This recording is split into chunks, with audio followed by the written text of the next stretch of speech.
Oke, Shalom semuanya. Shalom, Apa kabar?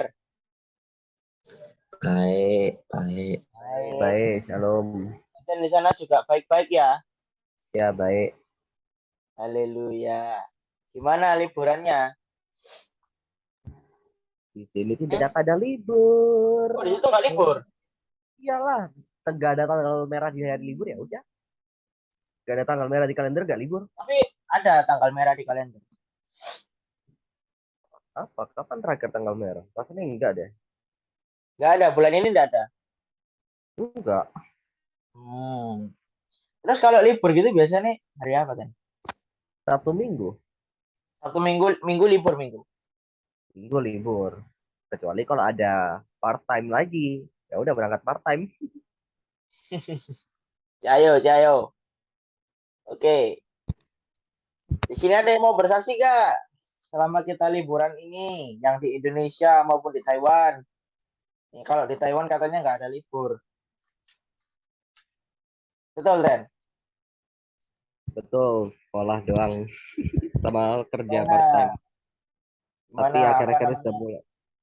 Gimana Tapi perasaannya akhir kerja terus di sana? ya kadang capek, kadang enggak sih. Kemarin juga sempat ngambil yang full day, satu hari full kerja. Satu hari full kerja.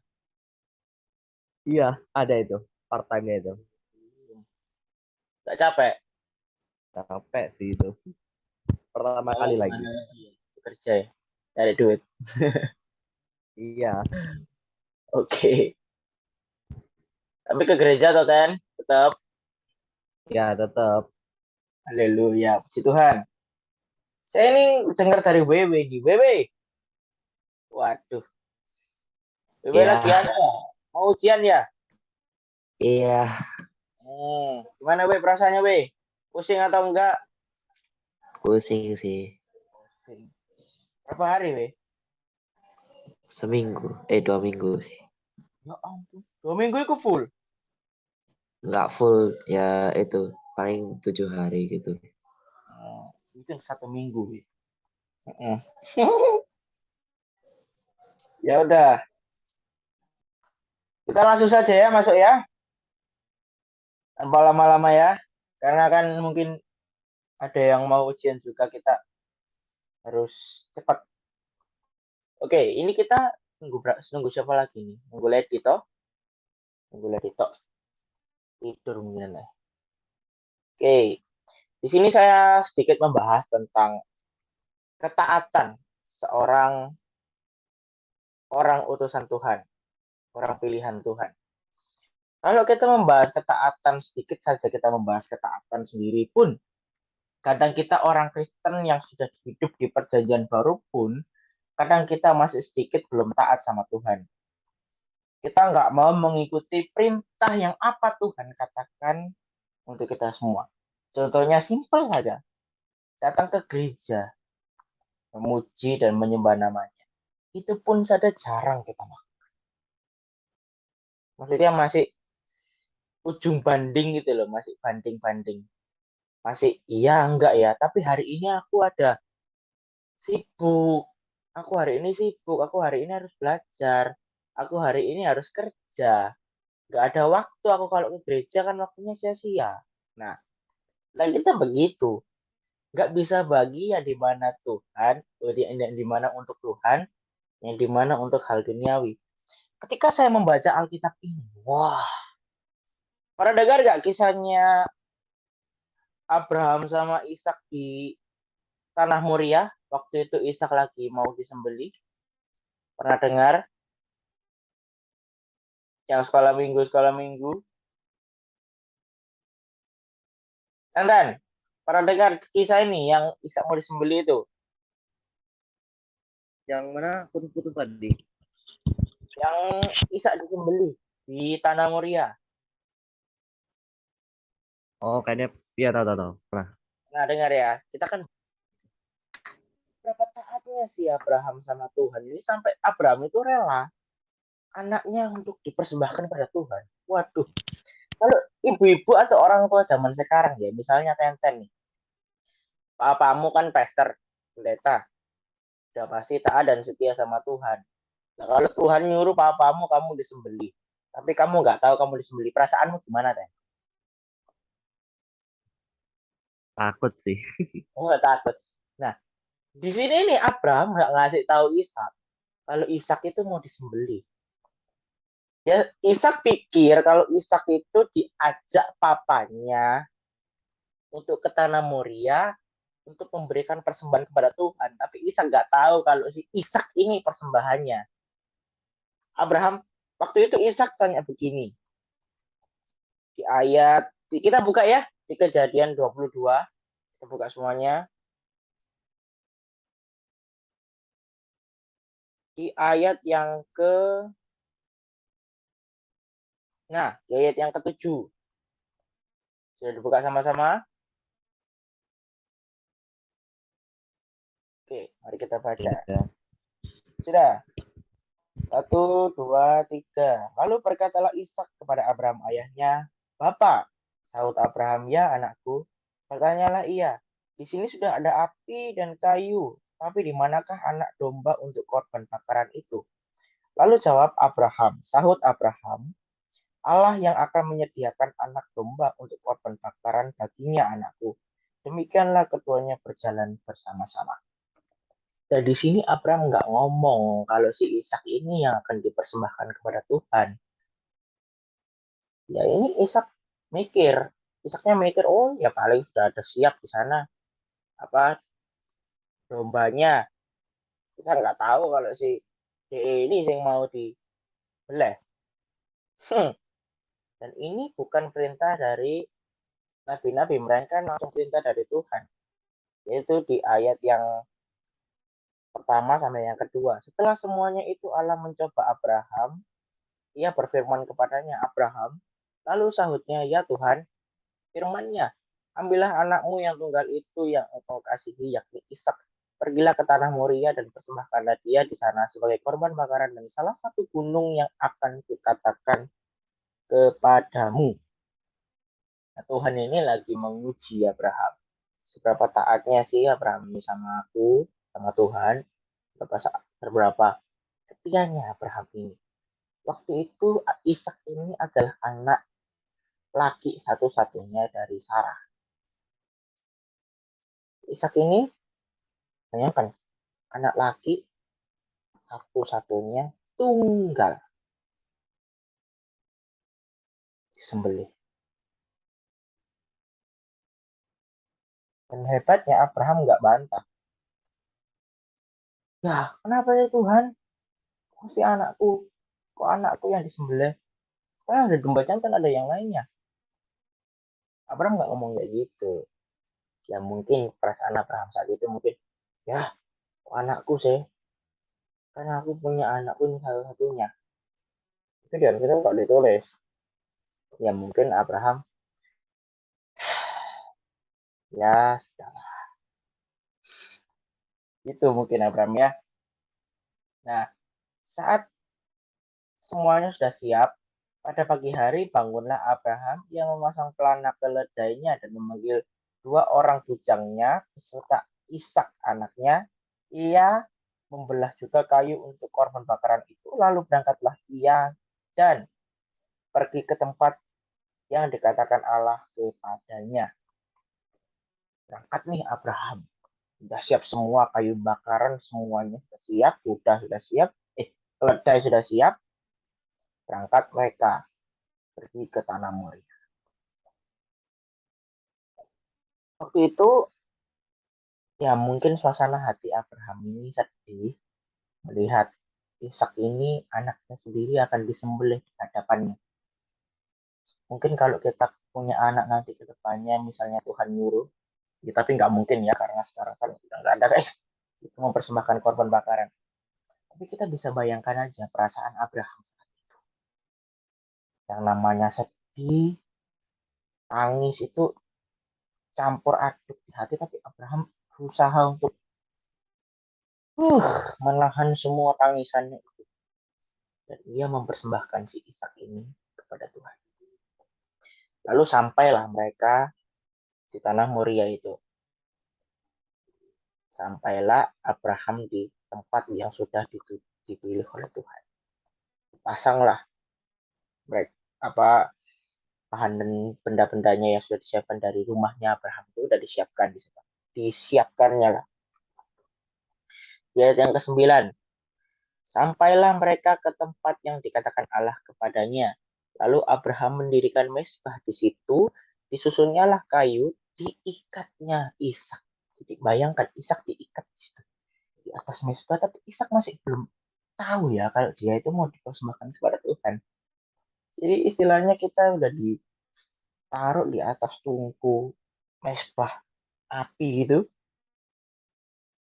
Api Ishak ditaruh di situ. Kalau kita sudah melihat film serial Superbook ya, Abraham, itu kita bisa tahu kondisinya waktu itu. Ya memang itu bukan nyata, tapi ilustrasinya mungkin seperti itu. Mungkin ilustrasinya seperti itu. Diletakkannya lah Ishak di situ. Diletakkan.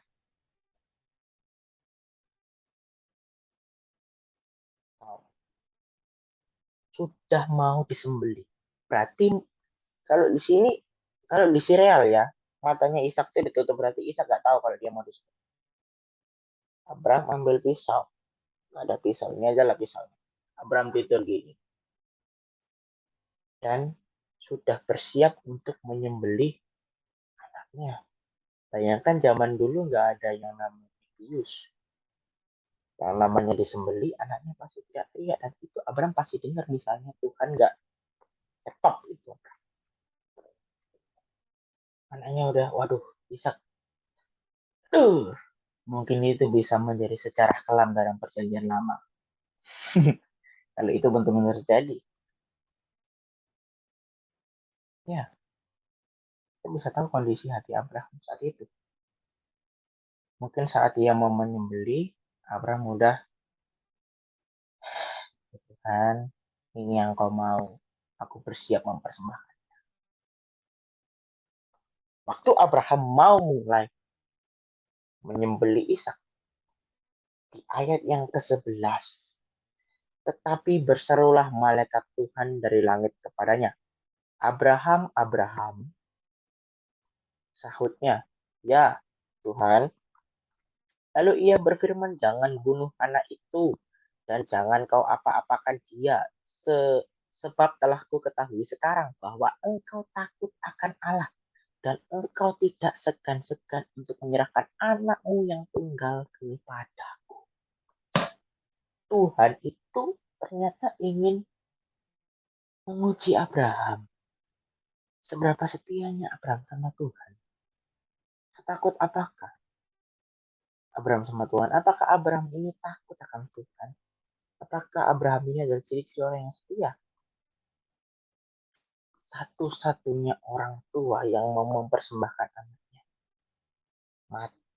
Hampir mati dan hampir disembelih atas misbah korban bakaran. Dari kisah ini saya tahu bahwa Abraham adalah orang, bahkan ia sampai menyerahkan anaknya satu-satunya kepada Tuhan. Apakah kita mau seperti itu? Kita kadang memberikan persembahan di gereja aja masih bingung. Misalnya di dompet kita ada uang 10.000. Satu-satunya uang 10.000 diberikan kepada gereja. Mikir, nanti saya pulangnya pakai apa? Padahal di kisah ini tidak kata. Kalau kita takut akan Tuhan, maka kita akan menyerahkan semua apa yang kita punya kepada Tuhan dengan hati yang ikhlas. Lalu setelah itu, setelah Abraham gak jadi menyembelih si Ishak, apa yang Tuhan berikan kepada Abraham? Lalu Abraham melihat seekor domba jantan di belakangnya. Karena domba itu pakai kusuk-kusuk itu. Abraham lapis lah dan oleh ke belakang.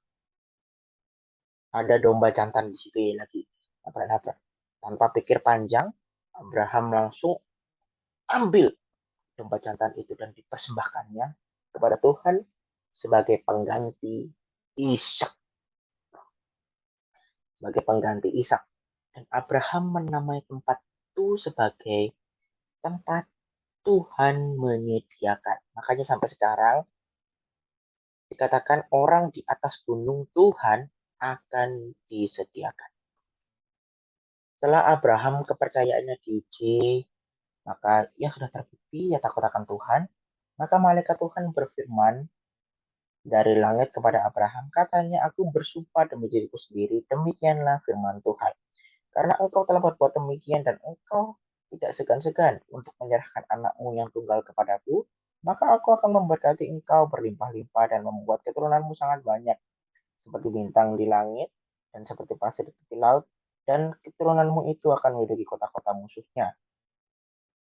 Di bumi akan mendapatkan berkat karena engkau mendengarkan firman-Ku.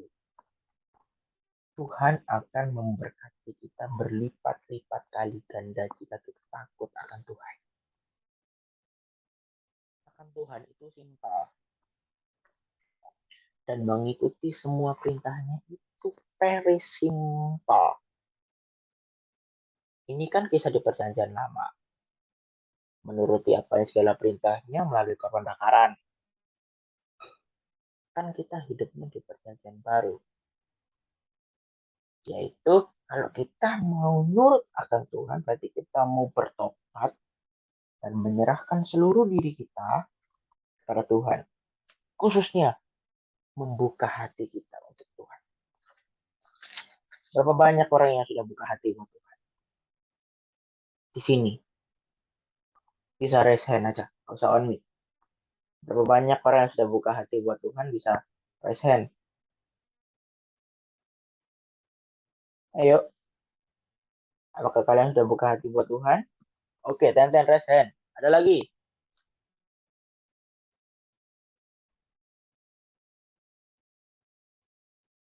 Tidak ada?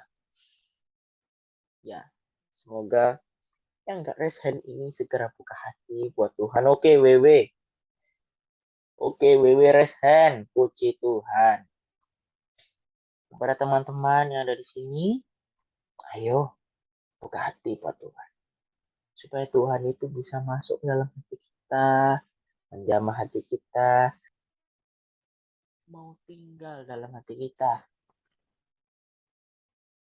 Kalau hati kita isinya iri, dengki, penuh dengan kebencian, itu namanya kita masih belum bisa membuka hati kita untuk Roh Kudus.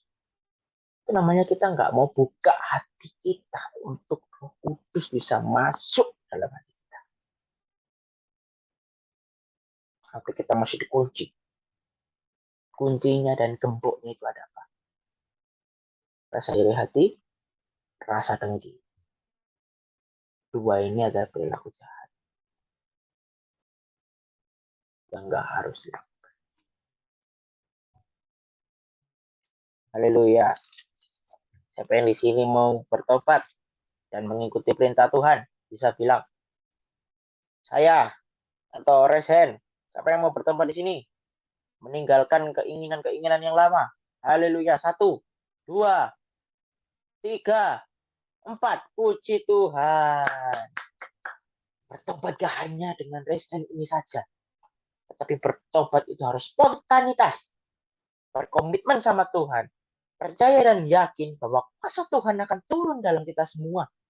Dan percaya bahwa Roh Kudus akan membantu setiap persoalan kita.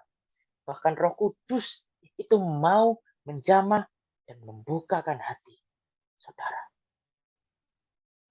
Ya mungkin I don't know what is your problem right now.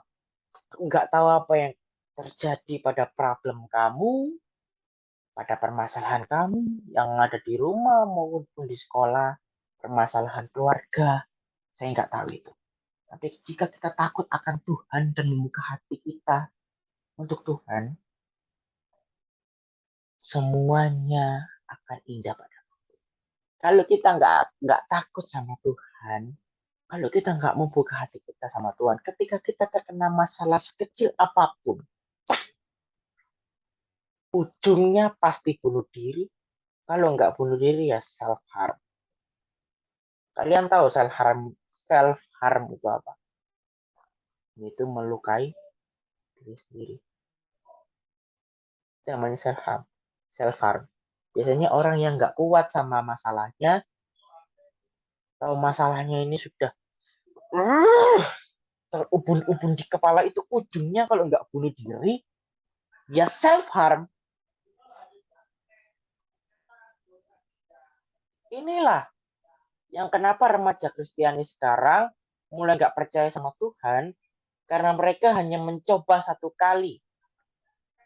Ketika dia ada masalah, dia coba satu kali. Ya Tuhan, saya perlu Engkau dalam masalah ini. Sudah. Besoknya dia ngeluh, kenapa Tuhan nggak bantu masalah saya? Saya sudah berdoa, kurang apa lagi? Kalau kamu berdoa sekalipun, bagaimana mau bereaksi? Misalnya Anda masak mie instan, Anda masak mie-nya, bumbunya nggak dituang. Setelah itu mie-nya mateng, Anda masak. Kenapa rasanya nggak ada rasanya? Kan padahal saya sudah memasaknya. Nggak dikasih bumbu mana bisa. Sama itu. Kita doa sama Tuhan sudah dimasak. Tapi belum diberi bumbu. Bumbunya itu apa? Hati yang buka. Hati yang terbuka. Untuk ikhlas dan menerima semua masalah. Ada waktu Tuhan akan menggenapi itu semua. Kisah Alkitab yang Tuhan benar-benar hukum, yaitu kisahnya si Saulus. Pernah dengar ya kisahnya si Saulus?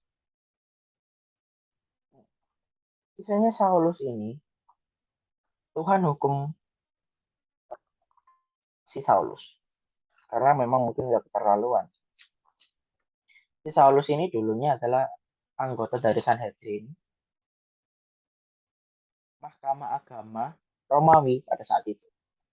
Jadi Sanhedrin ini juga berperan dalam penyaliban Yesus Kristus. Pengadilan Mahkamah Agama, misalnya MA lah kalau sekarang di Indonesia itu MA. MA-nya Romawi itu Sanhedrin. Nah, mari kita buka di Kisah Para Rasul yang ke-9, ayat yang ke-1. Ada relawan volunteers yang mau baca? Kisah Para Rasul ayat 1. Ayo, volunteers. Ada yang mau baca? Kisah Para Rasul yang ke-9, ayat 1. Saya. Ya. Sementara itu berkobar-kobar hati Saulus untuk mengancam dan membunuh murid-murid Tuhan. Ia menghadap iman besar. Nah, pada waktu itu sebelum Saulus bertobat, hatinya Saulus ini berkobar-kobar untuk mengancam dan membunuh murid-murid Tuhan. Jadi Saulus ini setiap ada orang yang percaya sama Tuhan, ada orang yang takut akan Tuhan, ada orang yang taat sama Tuhan, Saulus ancam dan bantai habis. Babat habis. Kalau dulu di zamannya Nazi Jerman, itu orang Yahudi yang dibunuh. Mungkin Saulus waktu itu seperti Nazi Jerman, membantai seluruh orang Yahudi. Membantai seluruh murid-murid Tuhan. Sebelum Saulus bertobat ini, dia orang yang sangat temperamental. Orang yang membunuh setiap orang yang percaya pada Yesus. Waktu itu dalam perjalanan Saulus menuju ke Damsyik, ia istilahnya udah dekat di kota itu. Ada cahaya yang memancar dari langit. Ini si Saulus. Jadi waktu si Saulus ini mau ke Damsyik, on the way lah, OTW itu Damsyik. Di kota Damsyik itu, ini dari langit, memancar itu menerangi si Saulus.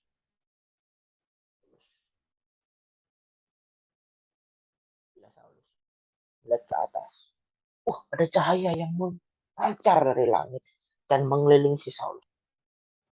Terus langsung jatuh, rebah.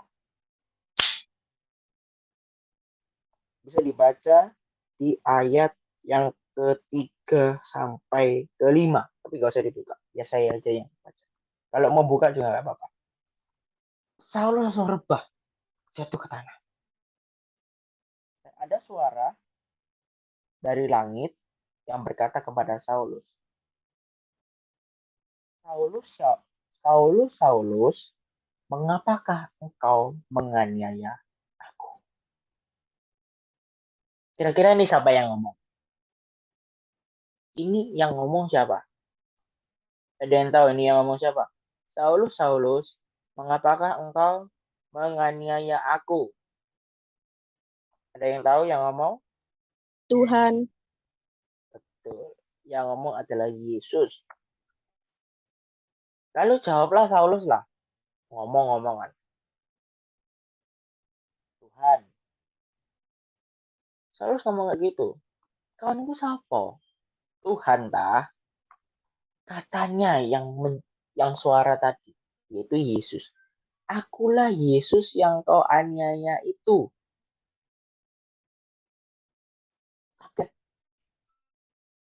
Dan Tuhan langsung ngomong, tetapi bangunlah dan pergilah ke dalam kota yang ada di dalam Damsyik, ke dalam kota Damsyik. Di sana akan dikatakan apa yang harus kau perbuat. Tujuh dijelaskan lagi. Maka termangu-mangulah temannya.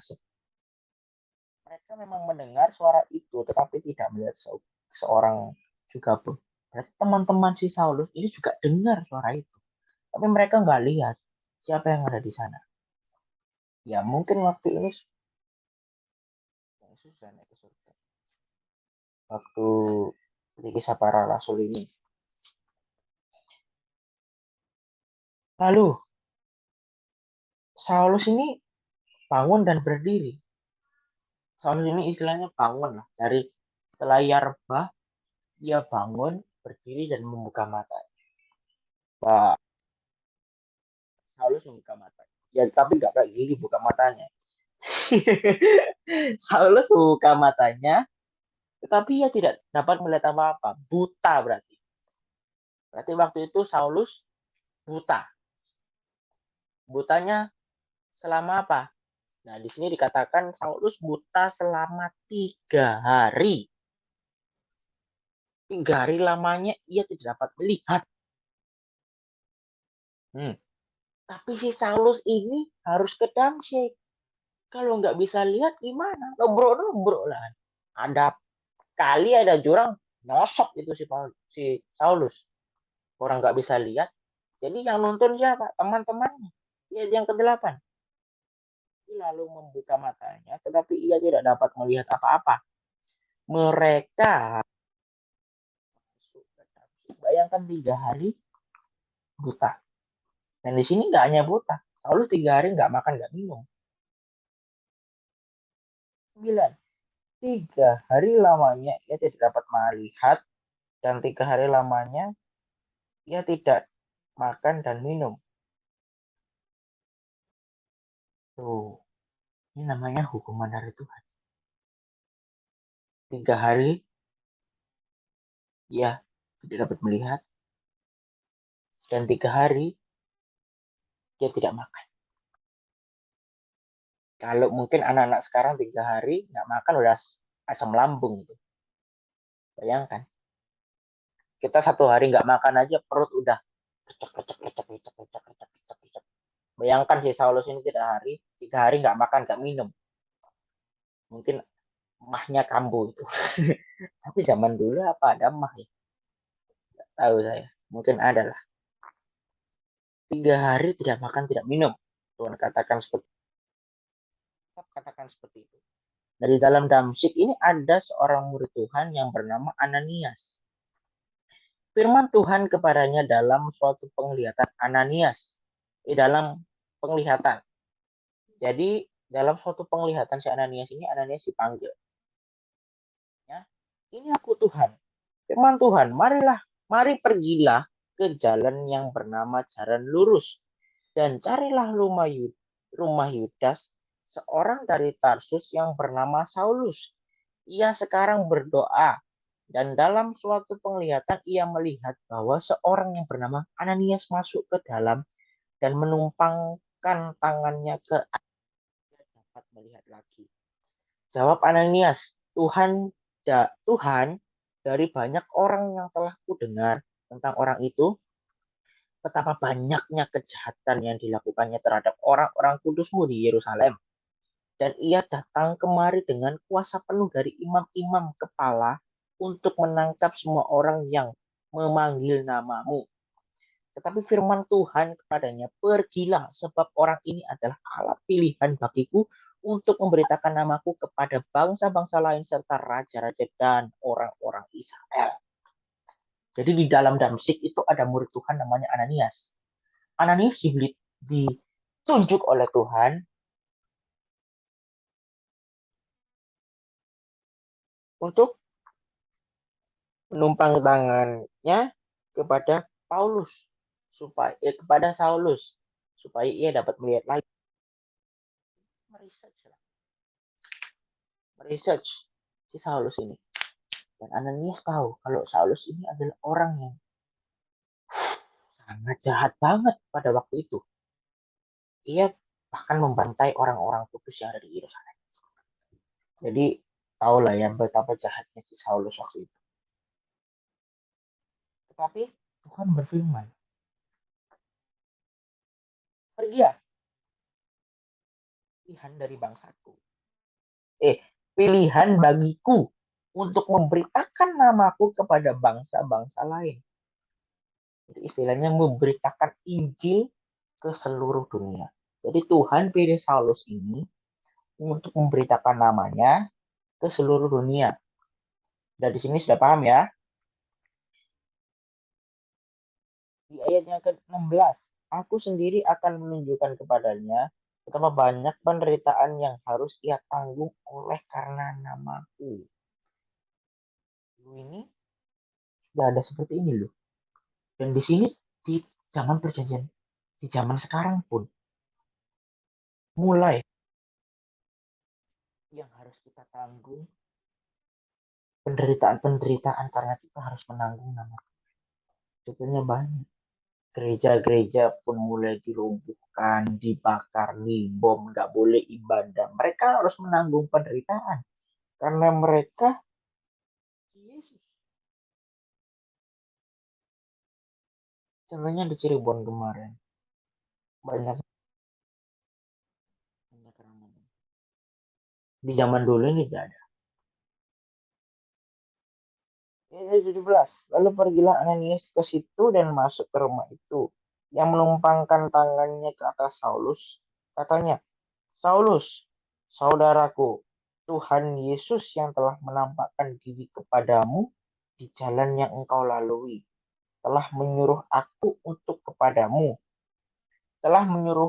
kepadamu, supaya engkau dapat melihat lagi, dan penuh dengan. Dan seketika itu juga seolah-olah selaput dari matanya, sehingga ia dapat melihat lagi. Ia bangun lalu dibaptis. Disitulah Saulus bertobat. Karena ia melihat kuasa Tuhan terjadi. Ya, Saulus berpikir mungkin ini adalah hukuman bagiku karena aku terlalu jahat sama orang. Saulus dihukum. Matanya buta 3 hari. Karena dia harus menanggung penderitaan lagi. Waktu pemberitaan Injil. Karena ia harus menanggung namanya Yesus. Tapi Tuhan baik. Sejahat-jahatnya orang. Tuhan tetap cinta. Tuhan tetap cinta. Tapi bukan berarti kalau Tuhan tetap cinta, kamu masih dapat melakukan kejahatanmu. Sebelum terlambat waktunya, sebelum Yesus datang kedua kali untuk menyebut kita, hendak. Siapa yang di sini sudah dibaptis bisa raise hand. Ayo. 2, 3. Ayo, siapa yang sudah dibaptis angkat tangan? Ayo angkat tangan, angkat tangan, angkat tangan, angkat tangan. Oh, haleluya, ada 3 orang. Saya tahu juga Lady sudah dibaptis ya. Waktu itu. Ya, berarti ada kurang lebih ada 5 orang di sini yang sudah dibaptis. 6 orang termasuk saya. Haleluya, praise the Lord. Kalau kita dibaptis dalam nama Tuhan Yesus Kristus, maka kita harus meninggalkan kebiasaan kita yang lama. Dan yang paling penting satu, takut akan Tuhan. Setelah kita dibaptis, kita harus takut akan Tuhan. Kalau kita dibaptis, kita nggak takut sama Tuhan. Kan percuma. Jadi, setelah semuanya yang ada, setelah dengar kisah-kisah, pelajari hari ini adalah suatu dorongan buat kita semua bahwa kita harus takut akan Tuhan, taat akan Tuhan, dan hal-hal yang buruk tentang hidup kita. Amin. Jadi kalau misalnya saya memberikan suatu sebagai penutup, saya ingin memberikan suatu motivation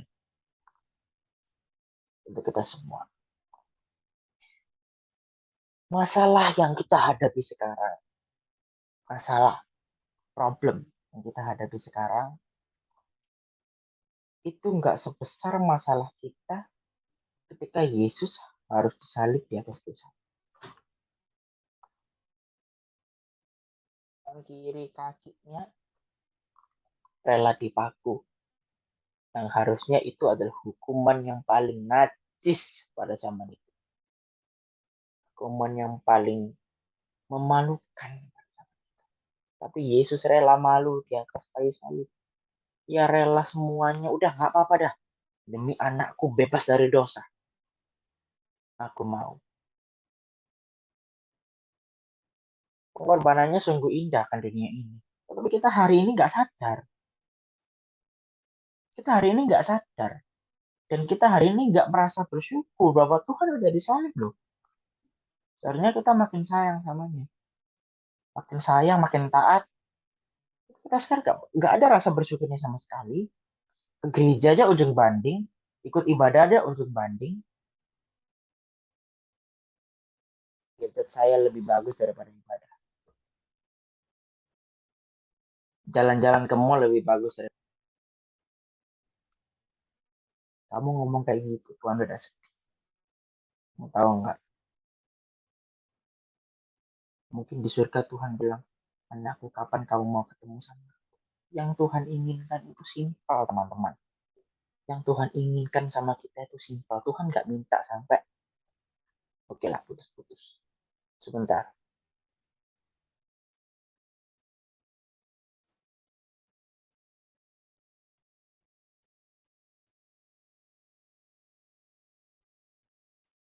Oke. Yang Tuhan inginkan itu simpel. Tuhan nggak ingin kita Tuhan nggak ingin kita sampai kita memberikan seluruh emas kita untuk Tuhan seperti dulu. Nggak. Tuhan cuma ingin kita datang sama Tuhan, memuji dan menyembah namanya dan berdoa. Sudah. Itu aja. Itu aja jarang kita lakukan. Itu aja nggak sering kita lakukan. Kita kadang perhitungan sama Tuhan. Nggak bisa Tuhan. Saya hari ini ada janji sama teman untuk pergi untuk pergi jalan-jalan. Nanti aja lain kali kapan-kapan lah ya Tuhan ya. Kamu pikir Tuhan itu temanmu? Kamu janji-janji seperti itu. Tuhan itu adalah Tuhan Bapa kita, Raja kita yang harus kita sembah untuk menyenangkan hatinya. Kita aja masih perhitungan sama Tuhan. Tuhan aja nggak perhitungan sama kamu. Kamu bisa punya HP sekarang. Kamu bisa punya teknologi sekarang. Kamu bisa punya baju sekarang. Kamu bisa makan sekarang. Itu kalau bukan karena berkat Tuhan, siapa lagi?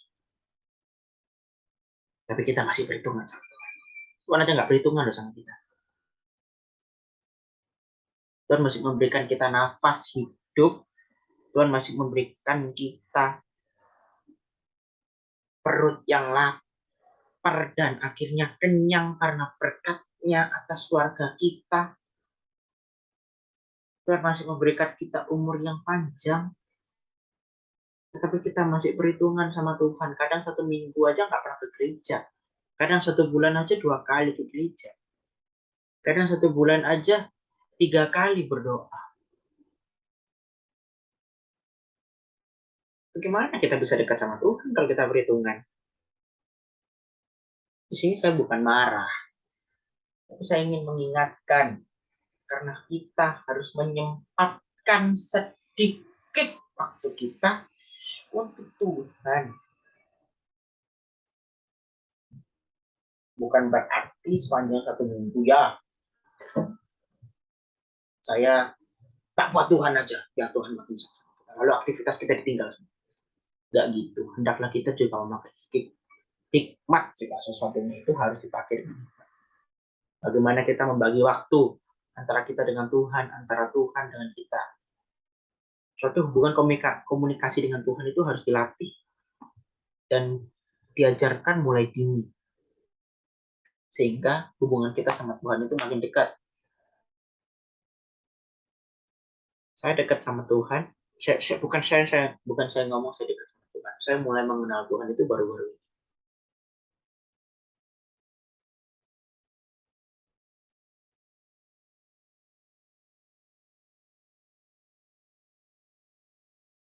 Halo, saya mulai kenal sama Tuhan itu baru-baru ini saja. Biasanya saya gimana? Apakah saya kenal sama Tuhan? Saya kenal Tuhan, tapi saya nggak seberapa dekat. Bukan berarti saya sekarang nggak dekat sama Tuhan. Tapi saya sudah mulai percobaan. Bukan percobaan, coba perlahan-lahan. Dekat sama Tuhan.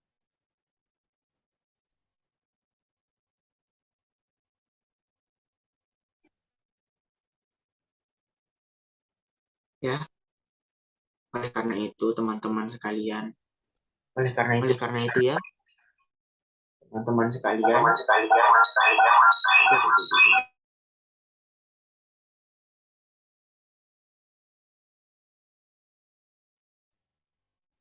oleh karena itu teman-teman sekalian,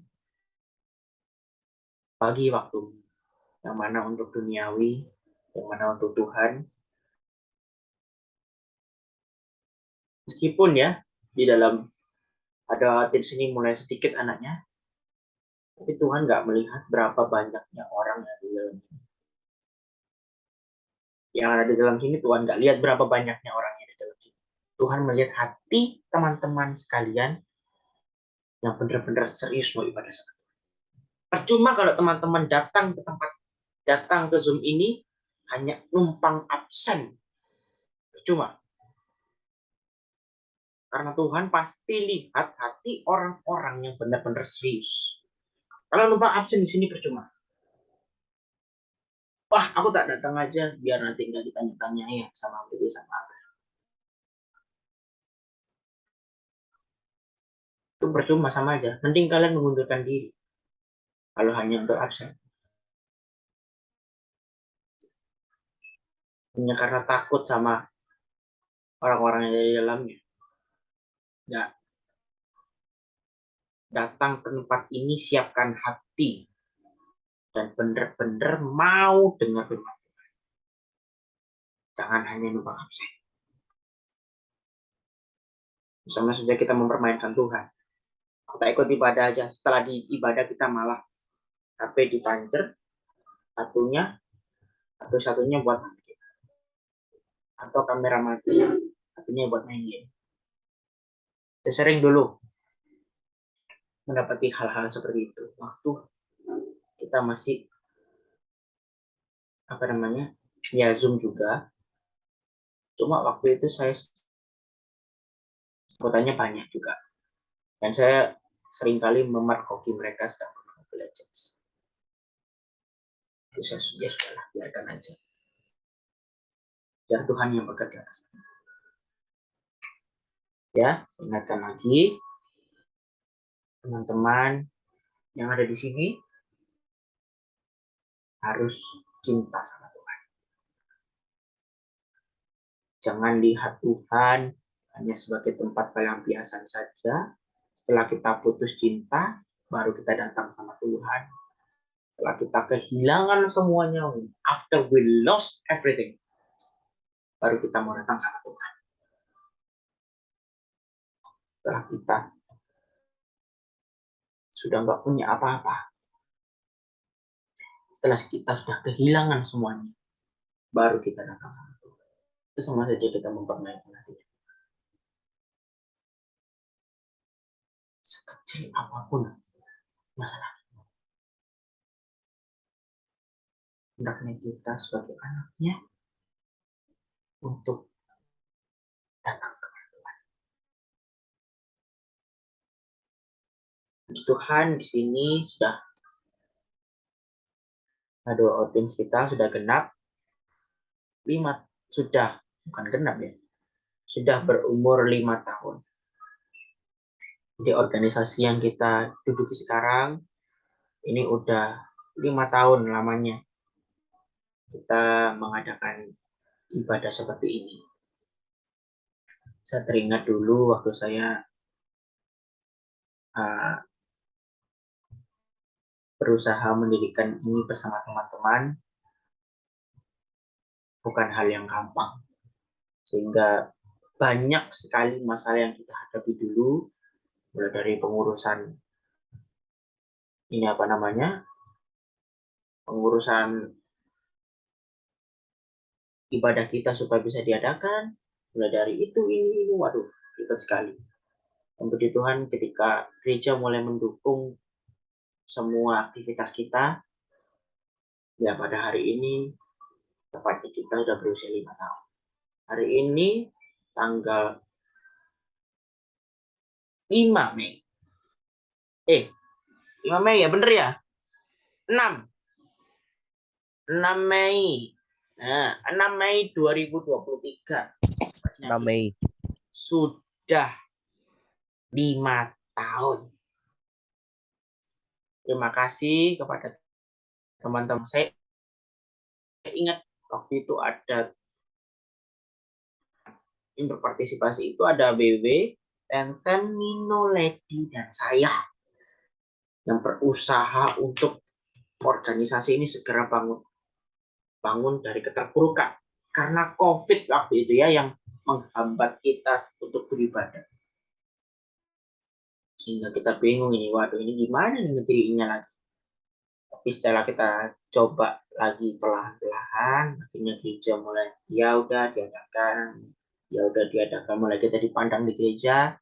Haleluya. Kita bisa berdiri sekarang dengan gagah. Dan meskipun member kita kurang lebih ada berapa orang nih? 10 orang enggak, 11 orang tumbang 2. Tumbang 3 kurang niat ya. Enggak apa-apa. Yang ada di sini juga Tuhan enggak melihat berapa banyak orang yang bergabung sama kita. Tuhan enggak melihat berapa kepala yang bergabung sama kita, tapi Tuhan melihat hati tiap anak-anaknya yang ingin memuji dan memuliakan namanya. Amin. Mari kita tutup Alkitab kita dan mari kita berdoa. Tuhan Yesus, terima kasih atas berkat dan rahmat-Mu pada siang menjelang sore hari ini. Kami anak-anak-Mu sudah menyelesaikan ibadah pada siang hari ini, Tuhan.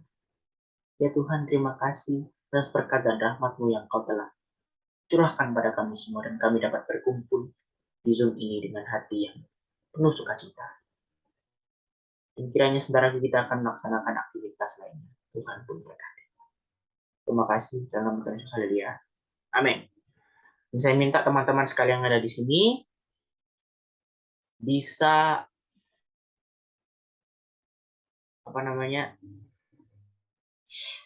giving time, memberikan waktu untuk Tuhan kurang lebih 5 menit lamanya untuk berdoa face to face sama Tuhan, muka dengan Tuhan, Doa apa yang kalian hadapi ke depannya, mungkin permasalahan keluarga yang belum bisa selesai. Karena Tuhan juga membantu dan menjamah teman-teman sekalian. Saya beri waktu 5 menit untuk berdoa inti sama Tuhan. Saya nggak mau dengar, karena kalian juga off mic. Siap? 1, 2, 3. Silakan berdoa.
Haleluya. Sudah selesai. Bagaimana koneksi kita sama Tuhan? Bagaimana, Bebe? Everything is good? Good. Bagaimana, Tanten? Everything is good? Good. Bagaimana, Lady? Everything is good? Good. Bagaimana, Timothy? Is everything is good? Good. Good. Haleluya. Bagaimana, Nino? Everything is good? Haleluya. Mari kita tepuk tangan sama Tuhan.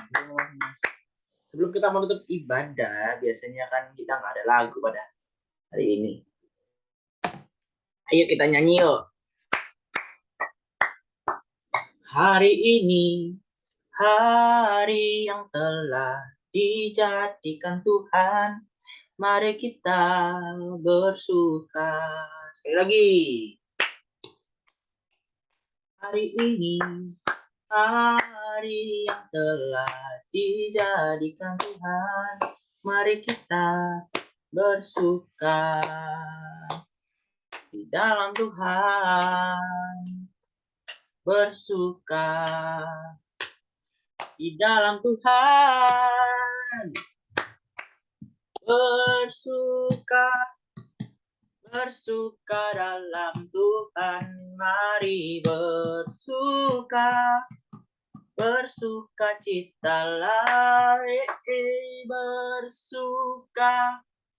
bersuka dalam Tuhan sekarang, bersukacitalah, bersuka dalam Tuhan, mari bersukacitalah, bersuka dalam Tuhan sekarang, bersukacitalah, sekarang bersuka, sekarang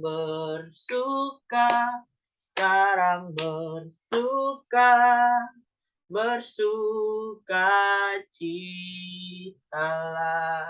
Mari kita berdoa sama-sama. Hallelujah. Thank you, Lord, for your grace that you haven't give us today. Kini kita berterima kasih atas rahmat dan anugerah-Mu yang Kau telah berikan pada kami sepanjang hari ini. Dari pagi hingga pada siang hari ini. Terima kasih Tuhan atas rahmat yang Kau berikan kepada kami. Sangat indah. Sehingga kami dapat berkumpul. Mari kita berdoa. Terima kasih Tuhan atas berkat dan rahmat-Mu yang Kau berikan pada kami mulai pagi hingga siang hari ini Tuhan. Terima kasih Kau telah memberikan kita kesehatan, kesejahteraan pada keluarga kami, dan menyelesaikan semua masalah-masalah kami. Berkati teman-teman kami yang tidak ada di Zoom kali ini sekarang. Biarlah mereka berada di mana Engkau tetap bersama dengan mereka, dan menemani mereka selalu. Dan berkati teman-teman yang ada di Zoom kali ini sekarang Tuhan, yang sudah selesai menerima firman-Mu, dan sudah mendengarkan sebagian dari firman-Mu, hendaklah hatinya dapat terbuka, dan Engkau masuk ke dalam hati. Berkati juga negara kami Indonesia ya Tuhan, supaya negara kami dapat bertumbuh, dan berbuah sebagai negara yang benar, dan negara tidak ada politik-politik yang ingin menghancurkan hati kami untuk menyembah. Dan marilah kita semuanya angkat tangan sebagai tanda kita berseru dan berserah kepada Yesus Kristus dari sekarang. Terimalah dan bawalah dalam keseharian kita, bahwa Tuhan akan menyertai kita mulai hari ini sampai Tuhan datang untuk yang kedua kali. Biarlah berkat Tuhan yang turun atas kita, menjadikan kita pedoman hidup, dan menjadikan kita jalan sampai selama-lamanya. Kami terima berkat dari Tuhan Yesus Kristus, dalam nama Tuhan Yesus. Haleluya. Amin. Terima kasih teman-teman. Tuhan Yesus memberkati. See you on next week. Dadah.